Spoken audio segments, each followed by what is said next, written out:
Councilman Fielkow, what's the state of the city today?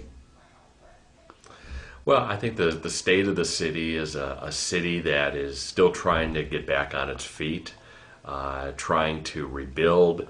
Some of our areas are coming back faster than others, but I think it is a city that is going to be great because of the citizens that are part of it right now.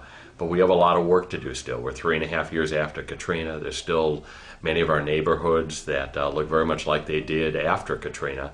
And we've got to really work as city leaders, as administration, as the legislative branch to try to expedite some of the recovery in our neighborhoods, get our homes back, get our businesses back, and then start to, maybe hold on to what has kept New Orleans great, but not be afraid to change things that, that all of us believe good reform will help the neighborhoods and all New Orleanians.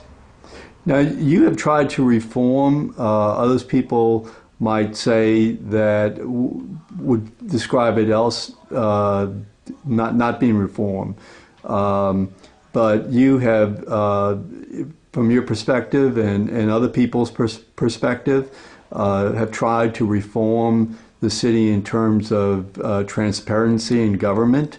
Why don't you give us some background information in terms of that whole issue? In terms of transparency in government, and what was your goal, and what happened? Well, first of all, this is an incredible city made up of just wonderful, sincere individuals. The 350,000 people or so that have come back here have made the decision to invest in this community, to make this their future. And, that is the strength of our city and the strength of what I think will be a great future for us. There's a lot of things in New Orleans that we have to hold on to, the traditions of New Orleans, all of the things that make this city very special. But I think that there's some things that we can't be afraid to look at change. And especially citizens that have, moved after Katrina, they went to other cities, they experienced what other cities do. There's some things that we can learn from and really improve upon. Our school systems, for example, is one area there's been a lot of reform. We've got to deal with the crime issue right now. We got to deal with economic development.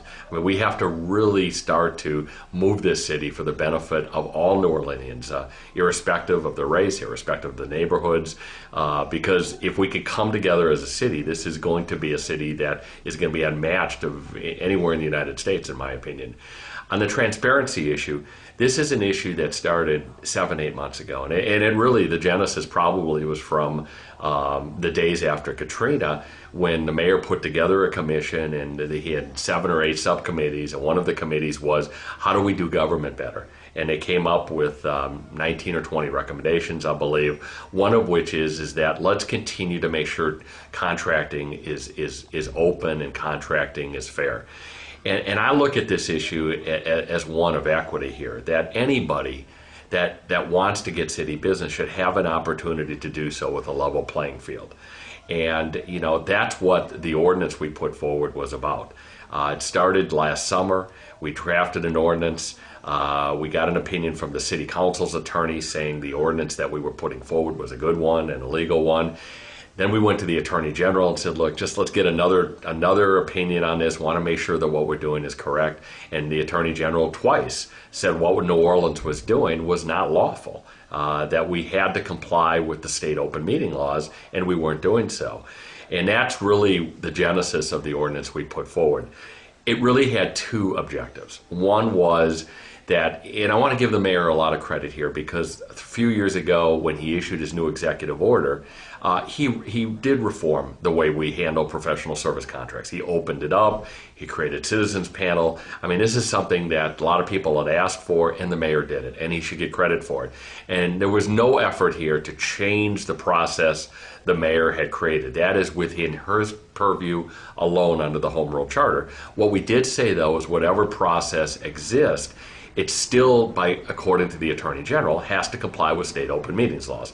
And that really is all the ordinance said, is that whatever process the mayor creates, let's make sure it complies with state law. So the 2 objectives were to put it in compliance with the state open meetings law. And then from a policy standpoint, I believe in openness and transparency. I think it is a good thing. I think President Obama, if you look at his the first 30 days in office, he's made openness and transparency in the federal government one of his major platforms. And I really think what it does is it creates equity. It creates an opportunity where, irrespective of who you are, irrespective of what background you come from, it's really what you're going to bring to the table for. And it creates a level playing field for everybody to be able to get a shot at that economic pie. And, I've said this publicly that in my mind, one reason that you push for openness and transparency is for those aspects of a community that have historically been shut out. This is a way to make sure that they have an opportunity, that it is a level playing field for everybody. That was the idea behind it. In the early part of February, the council took the ordinance up. It was unanimously passed 7-0 by the council. Everybody believed in the ordinance. The mayor then vetoed it, articulated his legal basis for that, and we tried to override the veto. That was not successful. So as we sit here today, the transparency and the openness ordinance is over. I'm not going to be pushing it right now. But I do think it's important for people to understand that there was really good heart and good intention behind this, because really, at the end of the day, all we were really trying to do is to make sure that the way we were doing it in New Orleans was in compliance with state law, which, at least under the Attorney General's opinion, supersedes the Home Rule Charter in this particular area. And number two, try to create openness and transparency so that you create equity in who gets contracts. I find it distasteful, quite frankly, in a city of over 300,000 people, that the minority community here has received such a small percentage of business historically in this city. I don't think that's right. I think that we need to, if we're really going to grow this city, we've got to create some economic opportunities for everyone. We've got to tackle the poverty issue in this city. And a lot of this comes back to, do people get a fair chance to get business? And I can tell you that's what the genesis was. That was what the purpose of the ordinance was.